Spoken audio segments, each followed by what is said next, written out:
Welcome, welcome, travelers and tale seekers, to the tavern, where we gather around the digital hearth to share secrets, unravel mysteries, and dive deep into the realms of imagination.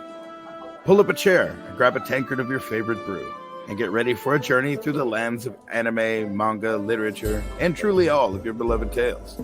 But here in the tavern, secrets aren't just whispers in the night. They're the heart of our merry gathering. They transform you from a mere spectator into a sage of stories and a master of lore. So let your worries fade, your curiosity reign, and your laughter fill the air as we embark on an adventure filled with camaraderie, discovery, and of course, all the tales you can handle. Because in the Tavern of Tales, we don't just talk about our favorite media, we truly live and breathe them. Join me and your beloved co-host for another adventure into tales and media. Welcome to the Bard's Tavern Talk. Hey! Welcome to the tavern. I'm the Bard. And I'm the Rogue. And today, we're going to be led by the Rogue. And our topic is... All of Us Are Dead, the new hit Korean drama. Now, all over Facebook. No, I know nothing. I haven't even seen it on Facebook. I am walking... I thought we were going to be doing a different episode today. So I am even more blind than I normally am. Oh yeah. This is quite a treat. It's a pretty good series. I've been watching it on Netflix for like the last week and a half, just like nonstop. It's nuts. But okay. So here's the question: what else comes from this same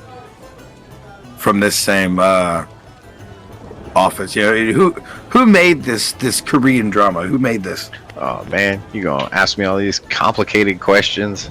That's exactly my job. This is exactly your job too when it's my turn.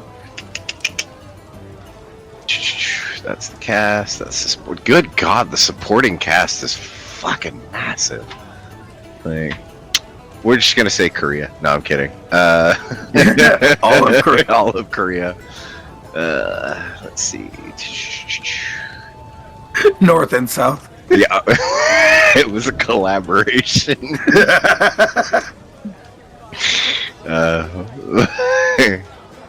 It says it was filmed by JTBC Studios of South Korea.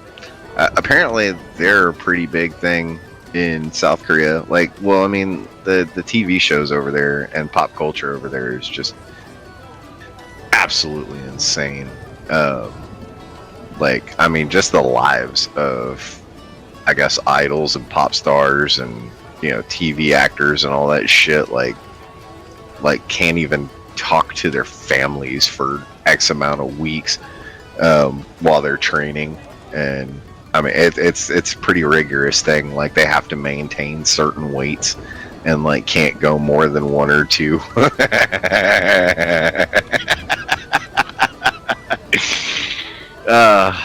If you could see the Bard's face, that was fantastic. Anyway, it hasn't even started yet. Yeah, that was nuts. Anyway. Back on topic, because I'm terrible about keeping on said topic. It's my job to derail you. This may be a couple of episodes. Basically, this amazing fucking story brought to us by the great people of Korea have decided that they're gonna do a Day of the Dead kind of thing, or not. God, what other fucking American zombie films are there that are really good? The Rob Zombie one, for example, that was really good, where everybody was trapped in the mall. Dawn of the Dead, that's the one I'm thinking of. So, it's a very good movie. It is. Okay, so this speaks volumes because I absolutely hate zombie flicks. Can't stand them. And the reason being is because I don't feel like they either turn into the Oprah Winfrey edition of zombie flicks, where it's everybody gets a happy ending and only like 2 or 3 people actually die, or we're gonna worry more about what's going on in these people's lives prior to the zombie than during zombie. I feel like The Walking Dead, for example, was just. I was not a fan. I was not a fan of The Walking Dead. I got into it for a little while, and then the Asian kid died, and I was out. Like, it was a good show, but I feel like it focused more on the people and the insignificant parts of their lives and them actually surviving. Like, it had parts where you cared more about the characters' lives prior to that than what built up into it. Plus, I don't feel like they built a whole lot of, like, what caused the virus, like, what caused zombies. It was They did explain it, but it wasn't the best explanation. There was an episode where they ended up running into a CDC building, and the guy in the CDC building kind of, like, they got a shower, they got a break, so they've been going through all this shit for so long, they got a break, a full belly in a shower, something bad was about to happen. Well, he showed the video of his wife dying and then becoming a zombie. She wasn't bitten, she just died and then became a zombie. See, our story... Then... Oh, go ahead. Never mind. Go ahead. They go on to explain why. And it makes sense. It does. But it's not satisfying. And like you were saying, like, no zombie movie really ends in a way that makes any kind of logical sense. It's either a super happy ending, or they don't tell you what happened, or it focuses too much on the characters and not on what the world would actually do in this situation. Yeah, and I feel like this show really, really touched on that a lot, surprisingly. Like, for example, okay, so way the story starts out, and I don't want to spoil it for anybody, so spoiler alert. No. Hey, fuck this. This is a spoiler show. If you haven't seen it, like me, you're going to get spoilers. So you know what? Y'all can get as salty as you want. I'm going to sit here in my own little bath of salt. Continue. So, it starts out as this high school teacher that's used to be a scientist. He was teaching at Seoul University and then moved out to the suburbs for some undescribed reason. Well, he finds out that his son is being bullied at the school in Hyosan. And he's like, oh, no, we gotta fix this. So he tries to create a medication for the kid that would cause him to stand up for himself, because his son was literally about to throw himself off of a building. And smear. Wait, hold on. This shit right here is how the motherfuckers ended up with tentacle porn. Okay. All you had to do was take this kid to therapy, man, or the gym. No, let's make a medication to make him a goddamn... No. Anyway, continue. So the scientist gets his kid this vaccine or virus by chance, and it was an accident. He fucked up royally. Well, he goes to the school trying to find a cure using lab rats after like 40 days of trials that are recorded on his laptop at the house, while his wife and his son are literally chained to a bed frame rolling around trying to eat his ass. A super graphic show for what it is. There are lame moments, of course, but it's actually really good, and it was a lot of fun to watch. So fast forward, he goes to school to work in the science lab to try and find a cure. Well, this is how the zombie infection breaks out. Girl comes into the lab, she's supposed to be dropping something off, nothing special. Well, she sees one of the rats running around in its cage. She goes to stick her finger in the cage to pet the rat. Boom, she gets bitten. She's infected. Thus starts the infection. The infection is super outrageous. It takes about 10-15 minutes for it to set in. And then shit goes bonkers. This show gets nuts. What kind of zombies are they? Right. Because that's an important question everyone always asks. Are they like DayZ zombies? Or no, I guess maybe World War Z. That's the one with Leonardo DiCaprio. I think you're mistaking that for Brad Pitt. Oh, is it Brad's armpit? Yeah. They're rage infection zombies, but they follow the same thing that High School of the Dead did, where they're more mobile to sound, and that's what they react off of. Yeah, it was Brad Pitt. I just Googled it because, Brad Pitt is awesome. So they're rage zombies that, they can run. They don't shimmer they don't shamble unless there's nothing to shamble to. But they're auditorially engaged. So it starts off, one or two people get infected from them trying to help the little girl. They take her to the infirmary. She gets transported to the emergency room. It breaks out there because while she's in an MRI machine, she crawls out of it and fucking snaps her leg, or like scissors herself backwards to where she's got her head by her ankles and then crawls out of the damn thing. And it's pretty graphic. So that's where the infection starts. And it's See, this is what you get for having other motherfuckers deliver you shit. Don't be lazy. Deliver your own shit. Be a man. Nice TikTok plug there. I don't even like TikTok. I don't use TikTok. I love that shit. But I know the Be a Man guy. Like, so it turns out a bunch of groups of people who actually do survive, because apparently, and pro tip, zombies can't door. Like glass or otherwise. That's a consistent thing that I've seen, is that zombies cannot figure the door situation out.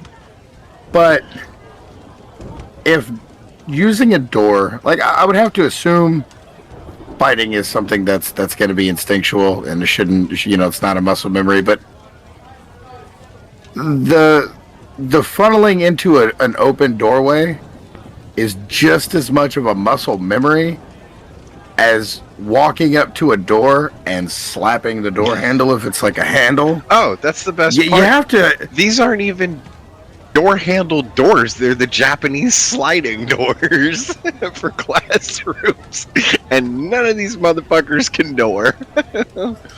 But they can see but they can see perfectly fine. That's awesome. So, and there's a bunch of crazy shit that happens throughout this entire show. Just, it's absolutely insane. 10 out of 10 Amazon would read again. So this fucking high school teacher is all pissed off at the world and thinks that the world doesn't need to survive because it's a world ruled by the strong, obviously, because that's the antithesis of everything. And now he's fucked the universe. Well, detective pulls him in, he finds out why, and then these groups of kids have to survive. Well, I say about around the third or fourth episode, the virus starts changing. And there are a handful of people that do get bitten, and now they're just hungry. Fully functioning human beings, but they're really, really hungry. Like, think of the Tyrant from, what was that Capcom game? Resident Evil. Oh, yeah. Or like Goku, when he gets back home after doing Goku things. Yeah, like but the tyrant wasn't self-aware or self-conscious. These guys are, and there's only a handful of them. Well, the fucked up part is these zombies don't attack their own. Like you just shamble through a crowd of them, make as much noise as you want, and they're like, "Nah, we're cool." Like, it's cool. That's just Bob, you know. You know, Bob. He's new, but he's all right. He's been self-aware for more than 5 minutes. Like, yeah. So, let's see what else fucking crazy shit happened. Like, there are a bunch of crazy shit, like interesting ways of escaping predicaments that you just don't think about. That was one of the things that I thought was really creative about the show. So all these kids are trapped in a high school, right? They're trapped in one of these crazy Asian-built or Asian societal high schools, right? You know, the big long L or U buildings. And so there's a group in particular that stay up on the third floor, and they use the water hoses in the hallway to tie climbing rope down like knots so that you can slip your feet and hands in to climb down the floors. It was actually really cool. Like, I was like, that's an interesting way to survive that situation. There was a bunch of stuff that happened in that show, like, but I don't want to spoil too much of it because it's so good. No, see, I understand your frustration not wanting to spoil it, but when we do reviews like this, they're gonna have watched it already. I'm hoping so, because you really should treat yourself. But me being ADD, I gotta visualize it to enjoy it. So you can tell me all you want. I'm not gonna remember. I'm not gonna put it together until I watch the show. It won't ruin anything for me. Oh yeah, it's fantastic because I really think you should treat yourself. So these kids escape through from the top floors to the bottom floor, and they think about the nuancy things in the show, which was nuts. So they use this fire hose to escape. They get down into a safe room. They're there for maybe 2 or 3 hours. And then next thing you know, the opening that they had up in the third floor, it's open. They make a noise. The zombie comes crawling out of the window, and it falls out, gets caught on the hose, and they start smacking against the window. Well, the hose winds up breaking the window open, and the zombie's halfway in. That's terrifying. Yeah, so this thing's dangling by the window while these kids are like, what the fuck are we gonna do? Oh my god. They even thought about making temporary bathrooms. Like, yeah. Like, they were actually spent like a good 10-15 minutes talking about having to take a shit. Like, see, I like that because, you know, in most American movies, it's like, man, I can't go to work and do 7 minutes of activity without having to take a shit. Like, at what point does Tom Cruise quit busting ass long enough to bust some ass, you know? Oh my god, I almost just choked on my fucking Mountain Dew from that.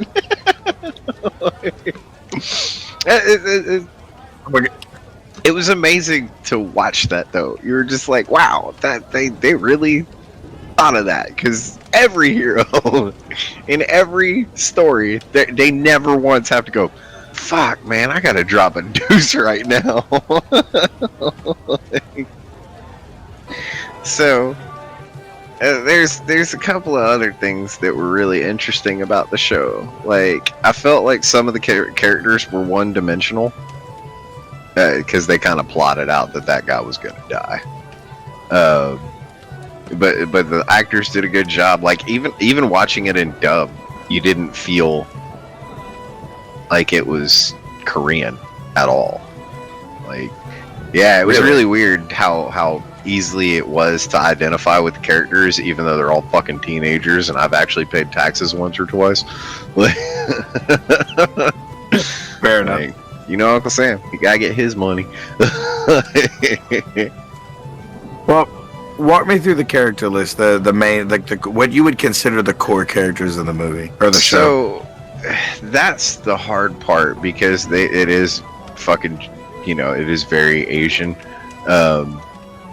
So there's a huge antagonist played by Yu In So, and he plays Gyeonam. He's one of the first. God bless you. He's one of the first ones to become super. Or he becomes a, as they call it in the show, a half-beat. Which I also thought was a good name. He is the super antagonist of the entire show. Not the Doctor, thank God. Just he's a high school bully, and he is after one of the characters, Chosu, who is basically like him and Seo-hyuk is a god. For anybody listening who is familiar with the Korean language, I apologize for butchering all these names. I was about to ask. So, is that like a name, or are you having like mechanical issues with your microphone? I mean, yeah, no, like it's these names get ridiculous. At least as far as pronunciation goes. Although I will note that one of the characters' names, and this is the best thing in the world, character's name is Jay. Eek. I was like, so he's the only Asian guy named Jake. I love it. I was like, well, to be clear, we're not picking on anyone here. Fictional characters. It's just really hard to hear a name like that and think it's normal when you know a guy named Earl and literally a dude whose name is just the letter T. So basically, the reason why this high school bully becomes self-aware, and they actually explain it, is because the virus itself is driven by fear. So while you're transforming or like being infected, you just get extreme paranoia, and that's what causes the cells your cells to fight one another from the virus. It's super crazy. When we get into this character who's literally the most one-dimensional guy in cinema history, who's chasing after Soo-hyuk, or not Soo-hyuk, Chie.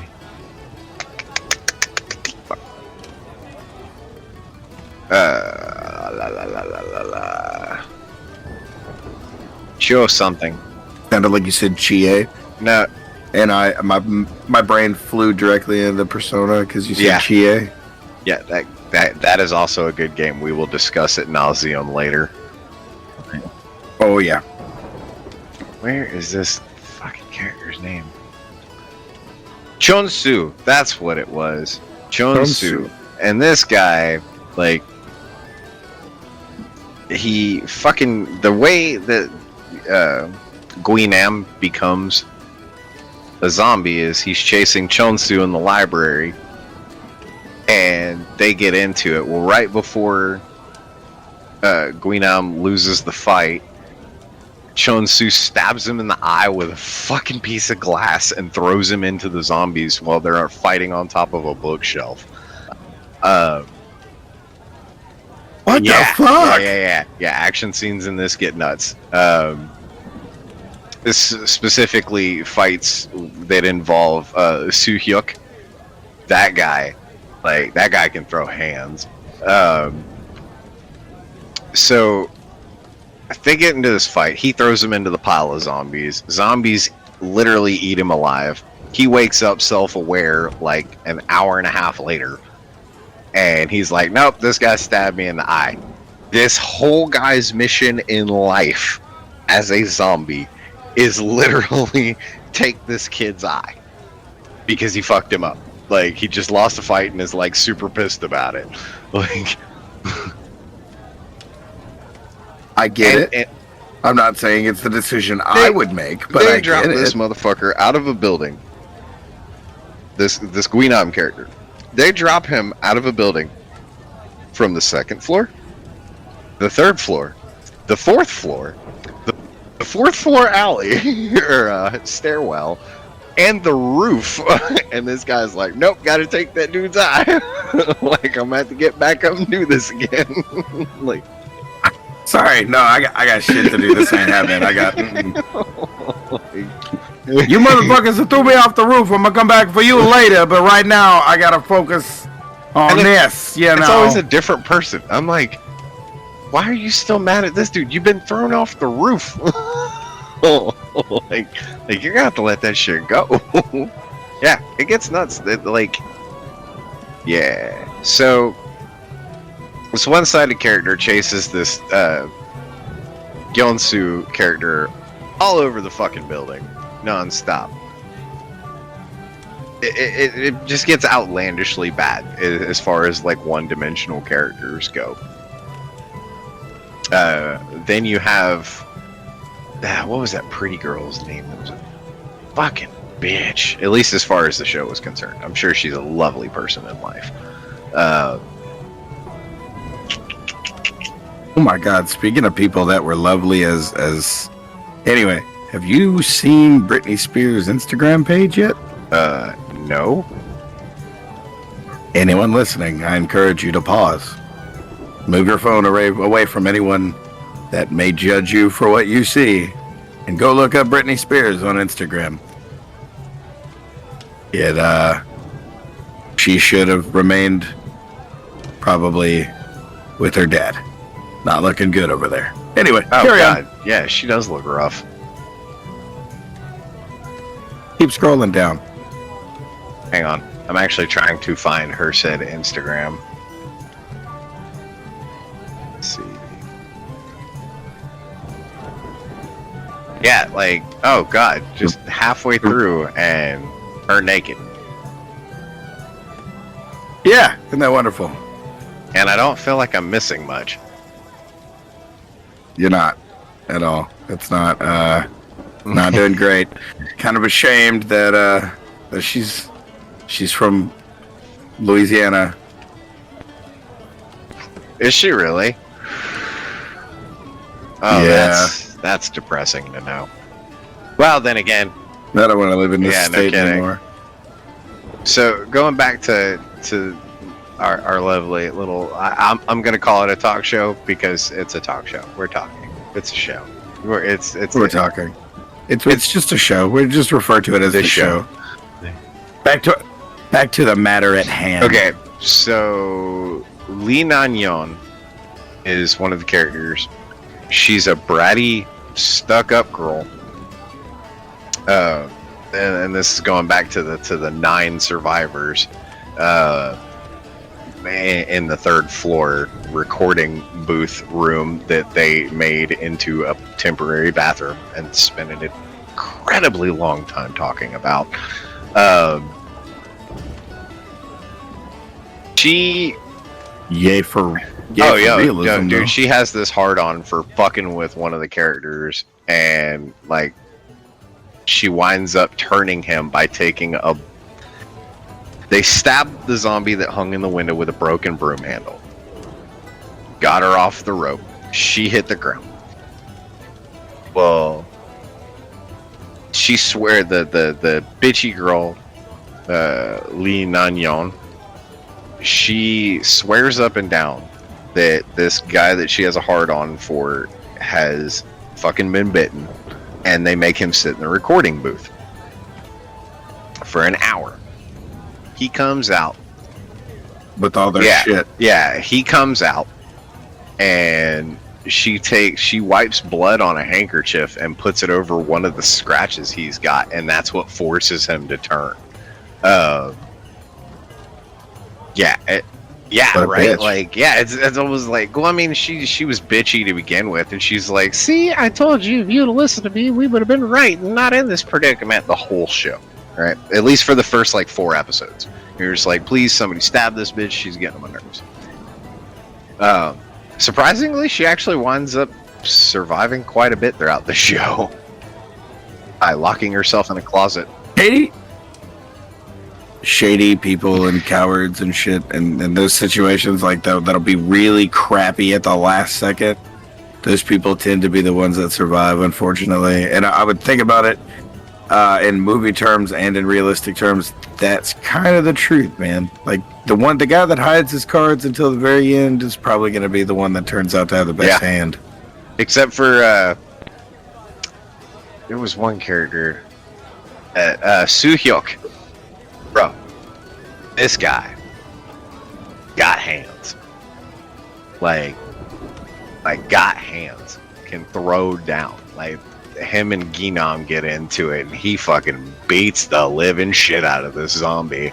And so the zombies, when they become self-aware, gain like super strength, super hearing, and like rip apart things easily. Spoiler alert, one of the most badass scenes of dealing with a zombie is in this fucking show. Later on in the series, one of the characters, Namra, she becomes a half-bee, if you will, and is, venturing on with the surviving group. They get attacked in the middle of the city by some zombies, and she literally picks one up, grabs its head, and breaks its neck while she's holding him. Like, you see the bulge in the throat and everything. I was like, I feel like that's a badass way to handle that. Like, and then tries to eat her friends. Well, that's not good. But the first part was great. But it's such a good show. It really is. All right, so here's the thing. Have you seen Moon Knight yet? No, I haven't. Holy shit, it's good. I like Oscar Isaac as an actor anyway. We did an episode on it with the Bear and the Beard. So I got the end kind of ruined, but I already knew it was coming anyway. But I did a bunch of research on the comic, and like the hero's name is Mark Spector. That's his real name, and he's a fucking badass. The guy is a badass. He really is. He's a monster. He Like, well, like what kind of monster are we talking about? Like, got hands or like chew your soul? Like, has all the hands. The guy, both. So there's a part where he says, "I don't wear white to hide myself. I wear it so they'll see me coming, so they'll know it's me. Because when they see white, it won't matter how good a target I am. Their hands will shake so bad they couldn't hit the moon." Literally a quote. And he's very theatrical, but he is the servant of an Egyptian god. And he's not just this, like, caped side. Because he's got DID, or dissociative identity disorder, he's got multiple personalities. One of them is, are you serious? Yes, I'm very serious. And your face says the same thing as well.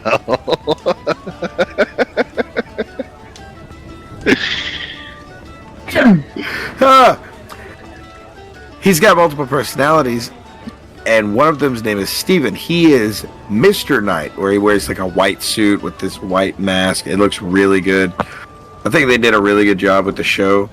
And being a Moon Knight fan, I'm used to seeing reboots of Moon Knight, different art, things change. It's not like Batman where if he changed something, oh my god, it's a big deal. No, I expect it at this point. Fair enough. But they did such a good job that I got nothing bad to say about it. I loved every red hot second of that show. There was a couple of things I had questions about, but they hid Easter eggs everywhere. And then they're real secretive about where Oscar Isaac's going to be, but I've heard rumors that he's going to be in different movies coming up and stuff like that. Well, if he's in there and it's a Marvel movie, then he's going to be there as Moon Knight. He's going to be like, I don't see him as anything else.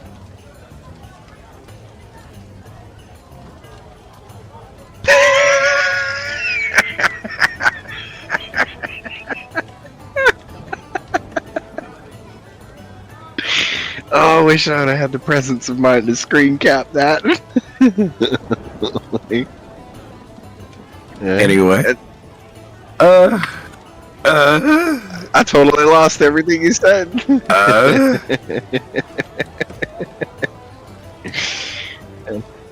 Well, good. Well, into that one. But wait, there's a question I have for you. It's broken. I can't fix it. Who would you say your favorite character is? Show, anime, movie? Who? Oh. Comic, it doesn't matter. In anything that is your nerd expertise, who is your favorite character? And also, alternatively, what is your favorite game? Favorite game? That's loaded question. But I'll tell you this right now. Rintaro Okabe from Steins Gate is my absolute favorite character of all time. Mostly because of like, so when that anime came over here, and it was through Funimation, my favorite voice actor, and this is the character why he's my favorite voice actor, J. Michael Tatum wrote this guy in English, and he was like, I'm going to make this character so outlandish that whoever plays him is going to be like, fuck.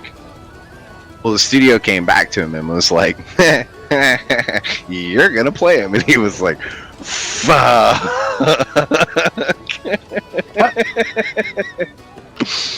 So the character himself is just outlandish, like what you would think of a Saturday morning cartoon character, like evildoer at that too, like mad scientist, Saturday morning cartoon crazy. And that's how he was written, even though he is very much not that character, aside from the facade that he puts up. And so it's a really interesting dynamic to see that character like be played out specifically in English, more so than Japanese. But Steins Gate is like my favorite anime of all time because of that character. As far as favorite video game, as a series, I would have to say Guilty Gear. Yeah, as a series, Guilty Gear is definitely the one. I don't want to talk about why, aside from anime fucking hardcore metal riffs and really, really bad hair metal references. I love that game. It's such a good game. Fun. The new one sucks until hey Arxis, if you're listening, bring back Gatling combos. Hey, how about we actually play Guilty Gear like y'all and God intended. Like, where's my dust loop? Where's my dust loop? Anyway, RPG wise, I'm still leaning on the SMT series too. So I would have to say Nocturne is my favorite video game of like all fucking time. So, for anyone that doesn't know, he is talking about Shin Megami Tensei, and I share this love of RPGs with him. I really honestly do. My favorite game is different. We'll get into mine here in a second, but if you do not already know and have immediate emotions attached to hearing the words Shin Megami Tensei, then you are missing out. I suggest you Google, pick up your first available copy of whatever game you have a system for, begin to play, and join us. Join the ranks for sure. Join us. Join us. Second favorite, and I have to say I have what is it? 2 tattoos of it now. Is Digital Devil Saga. I have Surf and Sarah's tattoos. My wife has Sarah's, and I have the full demon symbol on my right shoulder. I'll post up on our Facebook if you guys want to see it. Like smash the like button. Or Instagram, or all the socials. It'll be up on all the socials, and eventually we'll be up on Twitch. Oh no, not Twitch. That would require face cams and entertaining people. Listen to us on your car ride home. Don't fucking don't see my face. Look, y'all. We're ugly. Just a heads up. Yeah, I'm a fat, out of shape.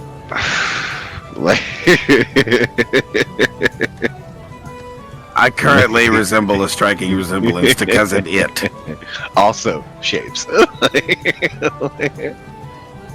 Also shapes.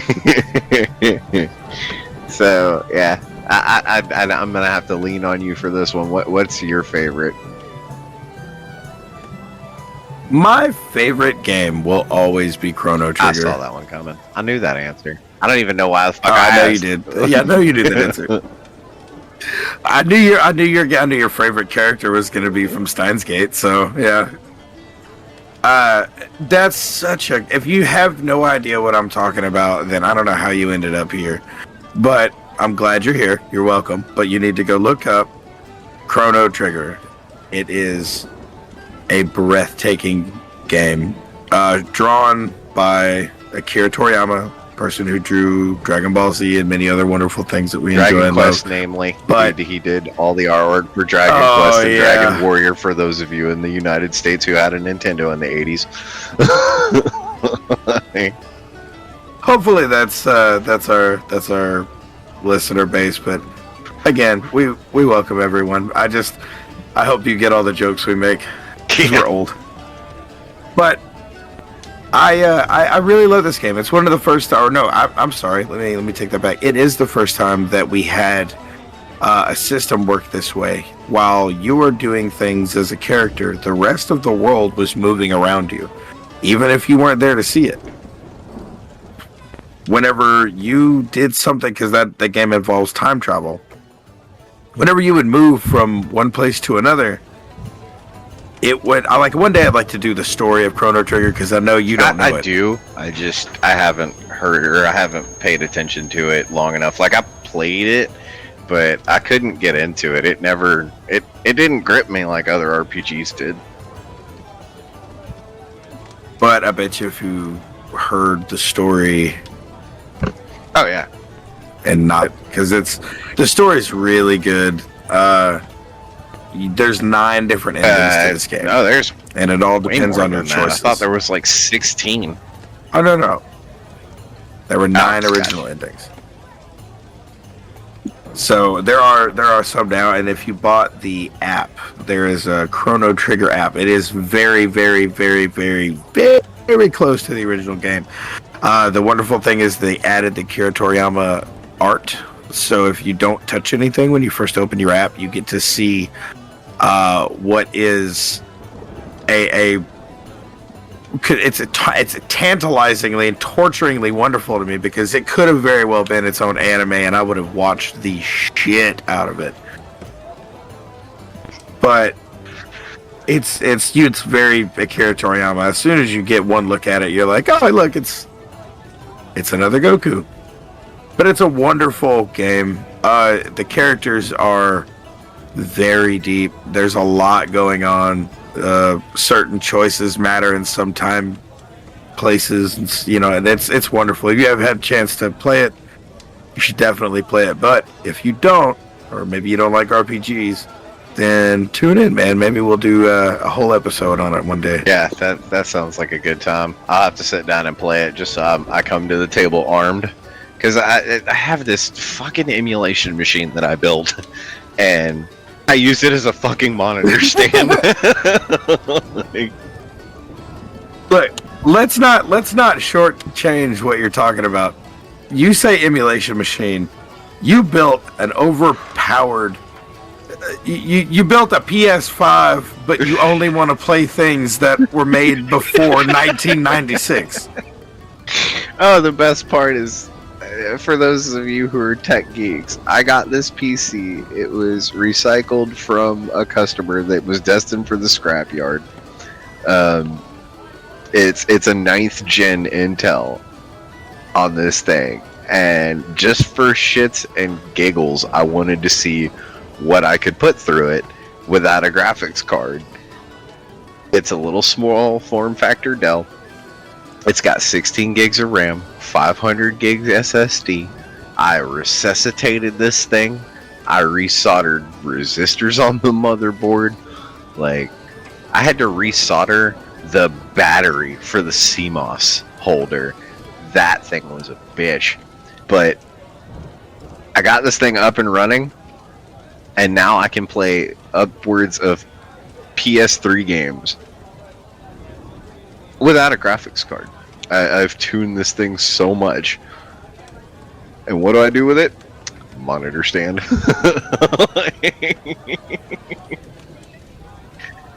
Oh, that's like my... I'm not going to run down my build, but I have a pretty nice PC. It's sitting in a busted ass... An old HP case. I have no side door on it because I can't find a case that matches my board. I can't find one that fits.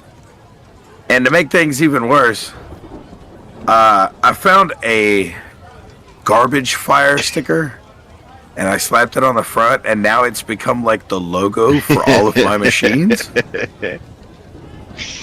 That's awesome. So I'll have to put the dumpster fire up on one of our socials. My gaming PC always looks clean, especially with that dope ass fucking All Might. Yes, sir. It's Upside down. turned 90 degrees in the wrong direction, but it's still dope as shit. That was a birthday present that I got from our lovely bard. That was cool. That was fun to do. So we've known each other for a long some time. days it feels like too long. Yeah, well, it depends on what drama's going on. We've been through a ton of shit together, and we've talked about making a podcast for a long time. We've had a couple of attempts. We had several people involved, but I think at the core of it, it really just needed to be me and you. For sure. Yeah, this has been a lot of fun. So, sentimentality aside, what is your favorite character? Because that is something you left out. It's a hard explanation, but here it is. So, John Constantine, as it was performed by Keanu Reeves, because of how well it matched up with the comic book. I'm shocked to hear you say that. Mostly because if you actually read the comics for him, I don't think that Keanu Reeves did it justice as much as I like Keanu Reeves as an artist and an actor. I don't feel like he did that particular role justice. So I'm gonna need you to elaborate and kind of let's do the couple of rounds of Rock'em Sock'em Robots. This is a dying John Constantine. This is the very beginning of his story. He was bitter and angry. Was ready to just die, doing the best he could to save as many souls as possible to try to buy his way into heaven. This was his basic story. Later, you get cocky asshole Constantine that robs you of your magic house and tricks demons, and this is the character we grow into, and this is what I expected from Keanu Reeves, who would do very well in that situation, if I do say so, for the fandom of Constantine. And people are going to argue with me, and honestly, it's fine. I'm down for the argument, because this is my favorite movie. Fair enough. By far, Constantine is my favorite movie, but it was because it just meant, I know, I know what it is to look at something and think that there's no hope, you know what I mean? And I see that in him. So I kind of understand. Like Keanu Reeves took this role in a literal sense, and when the detective kind of joins in, you notice he kind of brightens up. You see him smile a little more, and then as the movie progresses, his give a shit has dropped, and he's walking in at the peak point of the movie when he's walking through with that fucking heavy ass golden shotgun. Like, that's the peak of the character development for the beginning part of the comic. And then to keep him from going to heaven, Satan ripped all of that cancer out of him. Just to fuck him. And gave him, just to keep him on Earth long enough to fuck up again, to let him hang himself with his own rope. Yep, the only man that Satan himself would come up to come get. Yep. I absolutely love that movie. We could go round and round on that for a whole episode. Anyone wants to hear a Constantine episode, let me know. I will argue hit that with like you smash that like and subscribe button, bro. Gotta do that. Gotta do the shilling. Gotta. I'm gonna record us. I'm gonna take like all the snippets of you saying like smash that like button, and I'm gonna like sprinkle them about the episode. Like, share, and subscribe if you'd like to see any of the following content.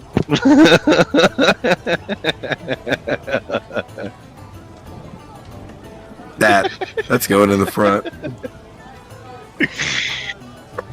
But yeah, this is his adorable first So this one. is something that's gonna grind probably every collector and every nerd's fucking sense of being a nerd and collectorism. Like, this is something that has always irritated the living shit out of me for other collectors and from other collectors for other collectors, and we're about to talk about this.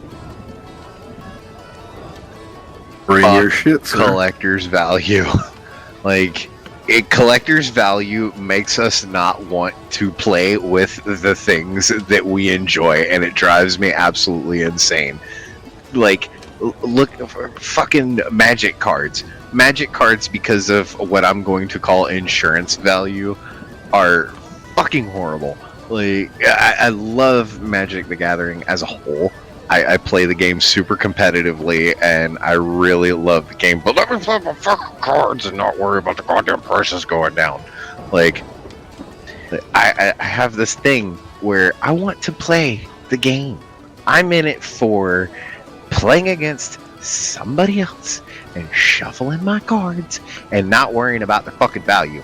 Like, Lotus Petal just recently spiked to $25, which that is a common for those of you who don't know anything about Magic, and it's a really good common, but still a common. Yeah, it's it was $25. $4. Yeah, 6 weeks ago. This is a thing that grates on my nerves. It grinds my gears, and I fucking hate it. I hate collector's value because I just want to play with my cards.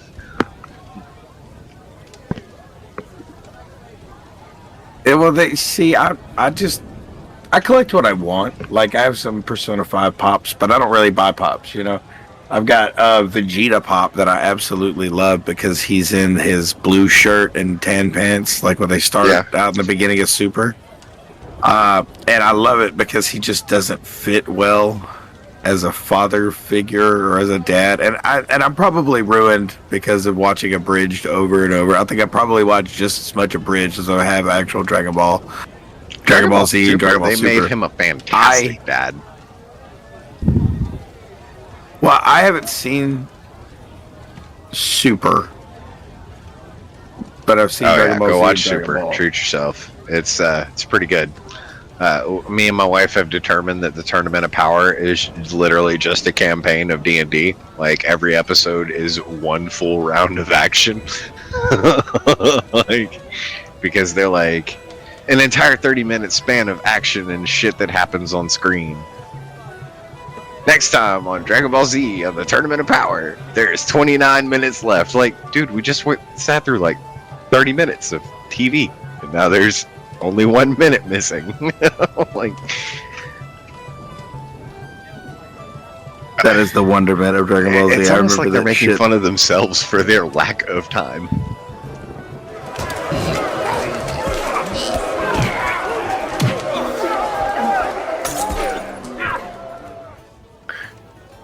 Due to technical issues, we were unable to finish our recording at the day of. So, unfortunately, we had to go stabby on some goblin faces, and now we're back to inform you of more stuff going on right now. It's going to be a good time. Okay, so where we were at was Anyway, our bard here was talking about some of the toxicity at the local game stores, and I'm gonna leave it to you. so it's never a fun day out whenever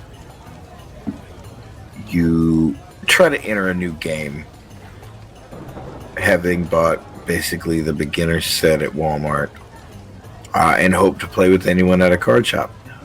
I, being basically an adult, I'm not too much of a fan of the way other people are treated, especially new players to games. I feel like the most important thing you can do is teach new players, because it continues the tradition of having a game to play. I don't know anything about Warhammer, and I have tried to get into Warhammer, and the people that I know at my local shop that play Warhammer have not been very helpful. The Magic community has been really harsh. There's a lot of unnecessary...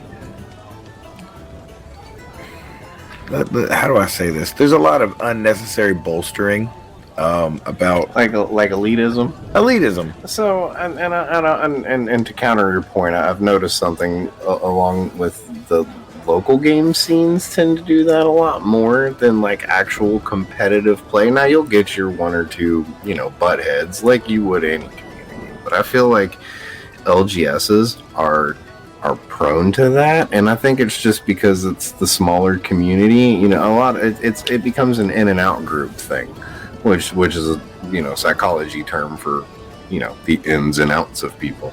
But I really feel like that has a lot more to do with the place that you're in, less than the actual community of Magic itself. Like on the grand scheme of things, I feel like the Magic community is fantastic. It's one of the more accepting groups as far as like gaming and tabletop goes, but it still can be very closed-minded,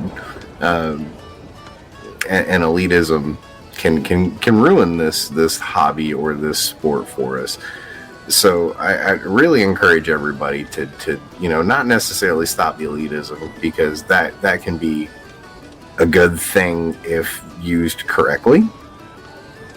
Because if you are that elitist guy that's a true villain at your LGS, that's cool. Like, and the difference in competitive play for like a villain versus a clown is a villain can back it up. Like, that's a big thing in the fighting game community, is being a villain. If you're a villain and you can back it up, then yeah, go for it, dude. That inspires other people to want to dethrone you. But at the same time, doing it to a new player that has a Walmart $10 deck, that's not helping anybody. But anyway, I digress. There was a guy, and I wish I could remember his name, that would come to the local card shop here, and which we would not have divulged his name, just so we're clear. We're going to protect the names of the innocent, because that's the cool thing to do. Just to be clear, I do know his name. It was part of me not divulging his name. So you're grounded, sir. Anyway, so he whooped the dog shit out of me the first 2 or 3 times we played. And he goes, "Hey, hold on. Before you leave, let me show you why I won so you can get better." And I think if we had more players like that, the community would be such a larger place. I've actually heard of some local game stores that shut their Magic playing down because they didn't have enough players, because the original guys that were there drove everyone off, and then they quit going. Yeah, because there was no one to play. Yeah, and that'll kill. That makes the people are what make and break these local game stores. And sadly, the game store can have the best practices in the world, be the best business, have all the options that they need for revenue, but the people that are sitting at those tables, those are the guys that really make the community. And I stress so much on the local game stores because the name implies that they are local. It is small, and there's not a lot of profit margin in this Magic thing for people who are collecting and selling and trading and whatnot. It's trust me, I ran a game store. It was one of my first jobs. There's not a lot of profit in it. Like, it seems like it's expensive, but rent comes up on the 30th.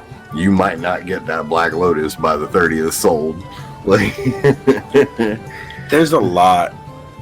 The local game store in my town, which I will shamelessly plug, Paper Heroes. I'm okay with that. Yeah. I'm sure Paper Heroes, like Charles, Louisiana.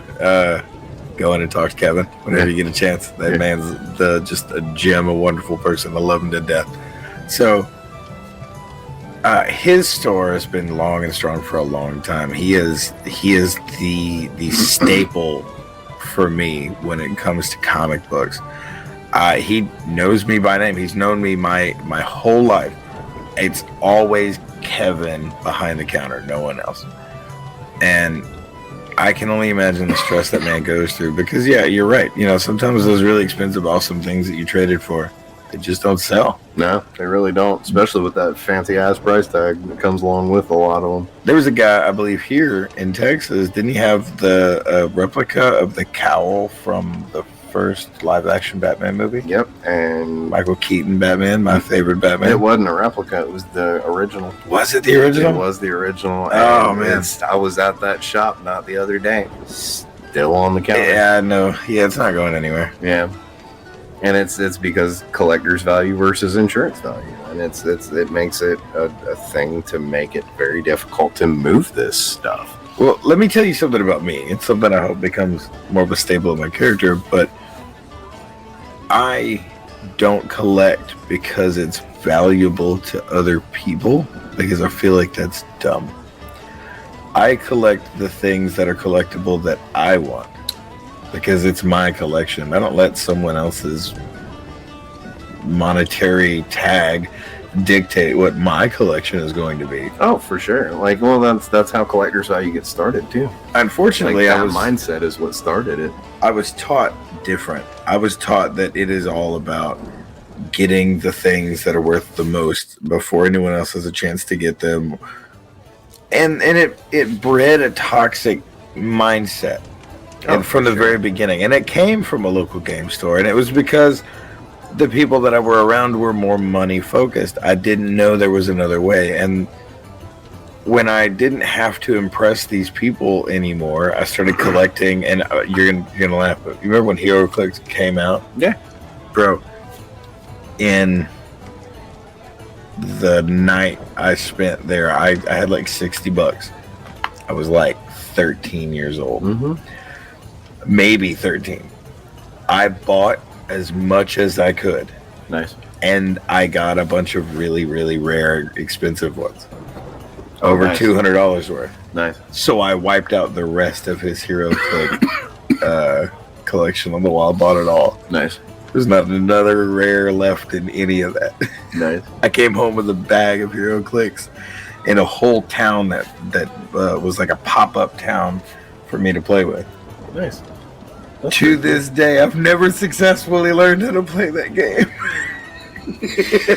I've still got HeroClix sitting in a box that I bought after the hurricane, so that me, you, and another friend could learn how to play HeroClix. And I've never taken them out of the box after I bought them.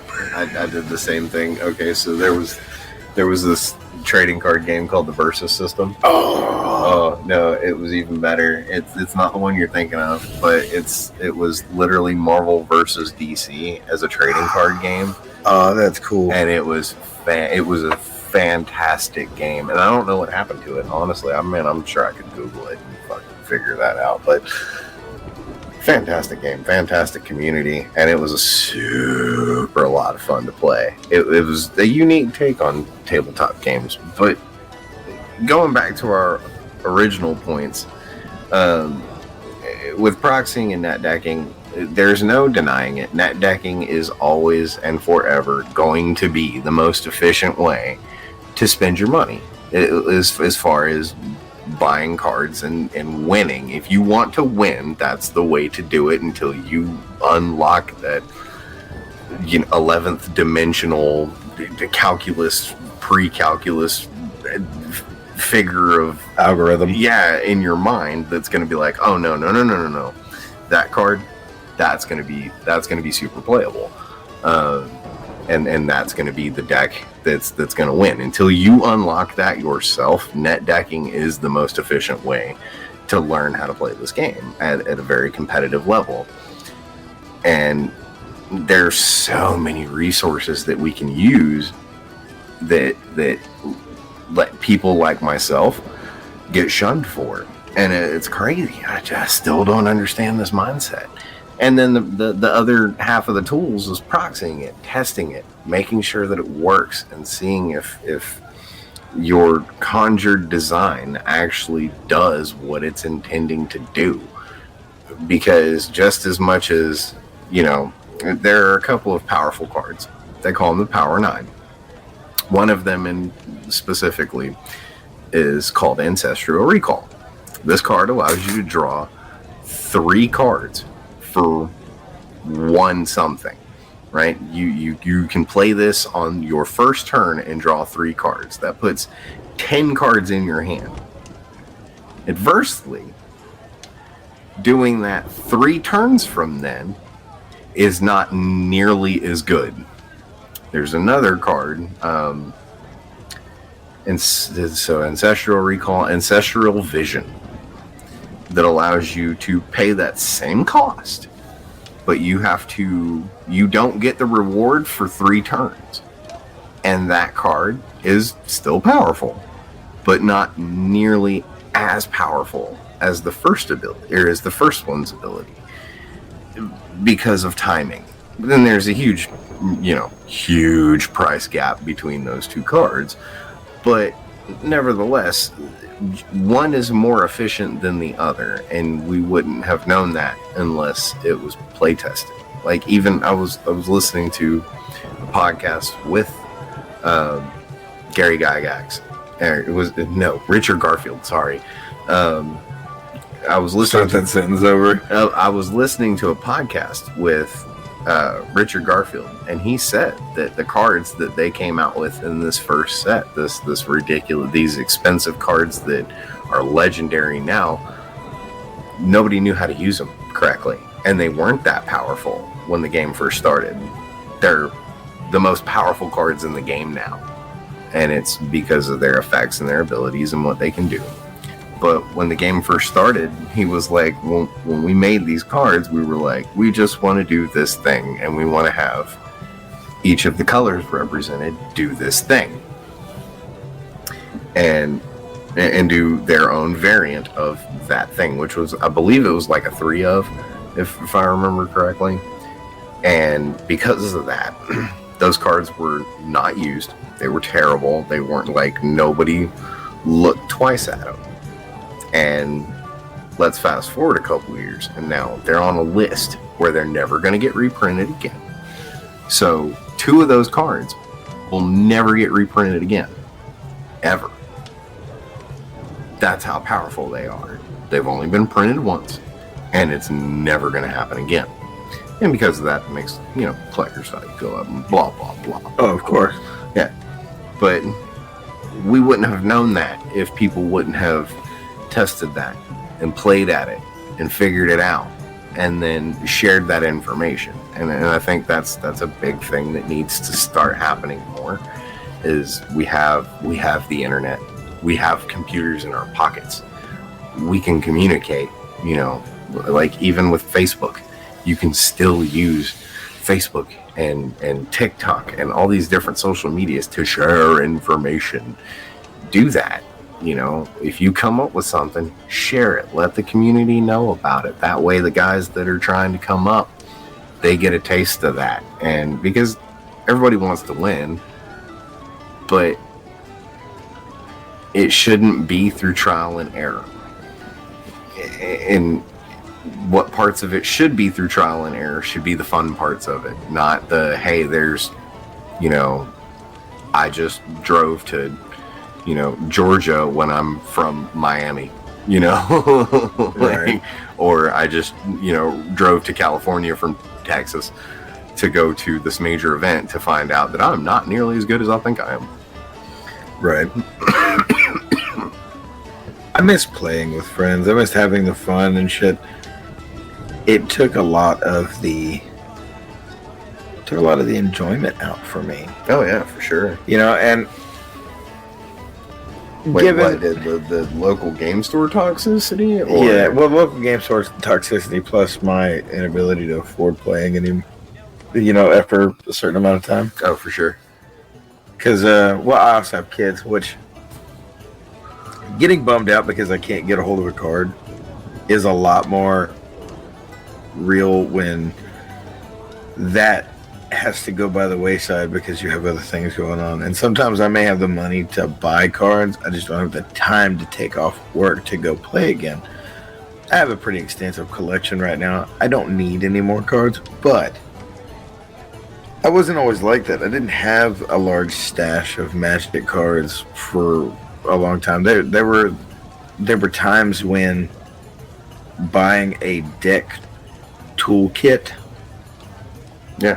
from Walmart was like the highlight of my you know, that half of that year for me. Yeah. No. Me and my wife have done that. And that's a fun date night, by the way. Like, Yeah. get 2 toolkits and fucking go at it with limited resources. If That you shit guys- is fun. If you guys live near a Walmart that doesn't get the card shop doesn't get hit very much, you can find 2 toolkits from 2 different series. That makes for And the go best. nuts, yeah. Oh, that's the best night. But If you got a nerdy girl and you're trying to get a date, man, that's how you that's do it. it, baby. That's it. That's the way to ride. Hopefully you live in one of them green states. That makes it better. So there's all these different tools that we can use at our disposal, and yeah, the local game store. Oh, speaking of, you know, not having anybody to play, I found out something really interesting. Once you learn how to play this game, teach your kids. You can teach your kids effectively around 8 o'clock or 8 years old. At about 8 o'clock. To avoid bedtime. Yeah. So, They're really paying attention if they don't have to go to bed. dude, my son is crazy good at this game. They And become little monsters, man. Like I'm telling you. and what's funny is his grades have improved. His reading comprehension has improved.